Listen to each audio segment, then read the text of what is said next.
the first thing that many evaluations will focus on is essentially what we call a contextual or documentary review. So you've commissioned me, you've commissioned David, you've commissioned somebody else to do some evaluation work for you. What is one of the first tasks that a commissioned evaluator would undertake for you is basically reviewing the context, the documents, the paperwork that relates to the intervention. Yeah?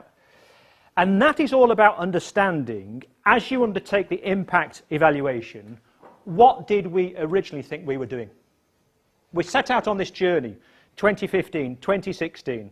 We'd got the ex-ante assessment. We'd got the programme documents. We'd got various statements from the PMC.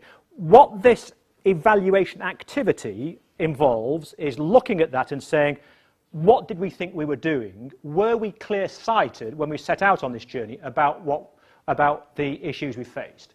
And typically, an evaluator, in looking at your contextual and documentary materials, will be saying, okay, what problem challenge did these guys think they were seeking to address? Back to our good friend, context and rationale, the case for intervention.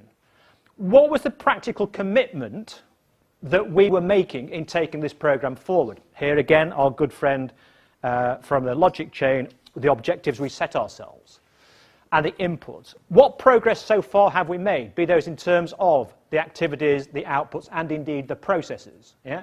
Because one of the things we didn't talk about this morning on the template, logic chain and theory of change, is the process component. And knowing what we know now in the life of the programme, at this point when we're undertaking the impact evaluation, how logically consistent is all of this? Was this all convincing when we put it together? And in the light of this and the change context we're now operating within, do we need in any way to change track? And I need to say to you that there is no embarrassment, there is no problem, there is no shame in changing track on a programme if the conditions within which that programme is operating have changed. Yeah, no problem at all.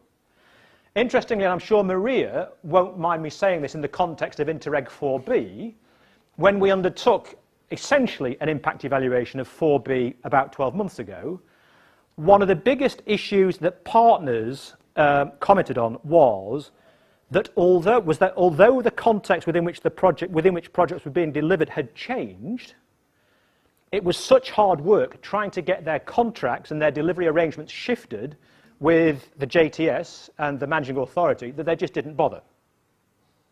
So, you know, you're in the situation where we're trying to get to this point here.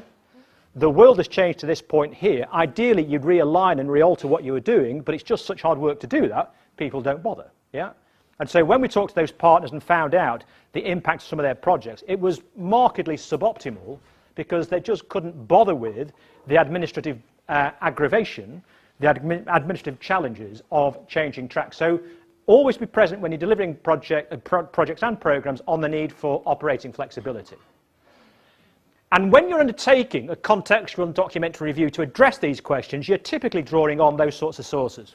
Your secondary data that you may have brought together from your ex-ante assessment, from your monitoring reports, from Eurostat, the original programme documents, the application forms, appraisal approvals, monitoring data and reports, etc. So there's a very rich resource of information that you will be gathering together as you roll out your programmes, yeah, that you're building up, which to an evaluator, be that internal or external, is actually quite helpful in terms of understanding, did we understand, did we know what we were getting into, what we were headed towards. Okay? So that's technique one, contextual and documentary review.